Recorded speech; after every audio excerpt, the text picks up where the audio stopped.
Hospital বহু দিনৰ পৰা অভাৱ ইয়াত খোলাৰ পৰা যিবিলাকৰ আমাৰ টেকনিকেল যিবিলাকৰ ছাপোৰ্ট দিব লাগে সেইবিলাকৰ অভাৱ পূৰণ কৰিবৰ কাৰণে আমি কাৰ্বি আংলং অট'নমাছ কাউন্সিল হৈ লগতে ইয়াত ডিফু মেডিকেল কলেজ আৰু হস্পিটেল মেনেজমেণ্ট কমিটি হৈ অনাৰেবল চিফ মিনিষ্টাৰ বাৰে বাৰে অৱগত কৰিছোঁ। যোৱাবাৰ কাৰ্বি আংলং ভ্ৰমণ কৰিব আহোঁতে তেখেতে ডিফু আহোঁতে আমি ডিফু মেডিকেল কলেজ আৰু হস্পিটেলৰ অভাৱ অভিযোগবিলাকৰ কথা আমাৰ প্ৰিন্সিপাল ডক্টৰ হাজাৰ বাইদেউৰ লগতে যিমানখিনি ইয়াৰ অভাৱ অভিযোগবিলাকৰ পূৰণ কৰা স্বাৰ্থত অনাৰেবল চিফ মিনিষ্টাৰৰ লগত আমি আলোচনা কৰিছোঁ।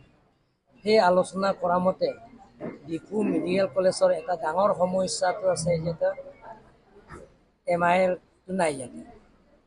সেইটো ইয়াৰ উপকাৰ কাৰ্বি আংলং ৰাইজ আৰু লগতে ওচৰত চুবুৰী যিবিলাকৰ লামডিং আৰু লগতে আমাৰ পূজাই আৰু ইয়াত ডিমা হাছাও পেচেণ্টবিলাক আহি ইয়াতে তেওঁলোকৰ যিবিলাকৰ মেচিন অভাৱ সেই মেচিন ইয়াতে আমি ইয়াত ডিফু মেডিকেল কলেজ হস্পিটেল আৰু সেইটো ইয়াৰ পৰা আমি তেওঁলোকৰ ট্ৰিটমেণ্ট কৰিব পাৰিব। সেইটো এটা ডাঙৰ মেচিন সেইটো সেই মেচিনটো আছে যে ডিফু মেডিকেল কলেজৰ যিটো মেচিন এতিয়া আমি আজি উদ্বোধন কৰিছোঁ ছেম মেচিনত গুৱাহাটী মেডিকেল কলেজৰ একে মেচিনতে আছে। সেইটো মেচিনটো আছে MIR বুলি কয় সেইটো। সেই মেচিনটো বহুত দৰকাৰ হয় আৰু দামো বহুত বেছি।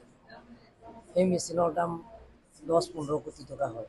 গতিকে ইয়াত আমি কাৰ্বি আংলং অট'নমাছ কাউন্সিলত পুঁজি পৰা কিনিব নোৱাৰে, গতিকে অসম চৰকাৰৰ পৰা দিয়া হৈছে।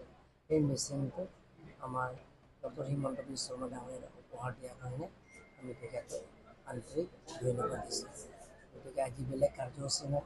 আৰু লগতে কাৰ্বি আংলং অট'নমাছ কাউন্সিলৰ মেডিকেল ডিপাৰ্টমেণ্টৰ তৰফৰ পৰা আমাৰ সঞ্জীৱ বংশ ডাঙৰীয়াই যিবিলাকৰ হেণ্ডিকেপ তেওঁলোকৰ কাৰণে পৰিয়াল আজি দিয়া হ'ব, তেওঁলোকৰ ফ্ৰী অফ কষ্ট দিয়া হ'ব।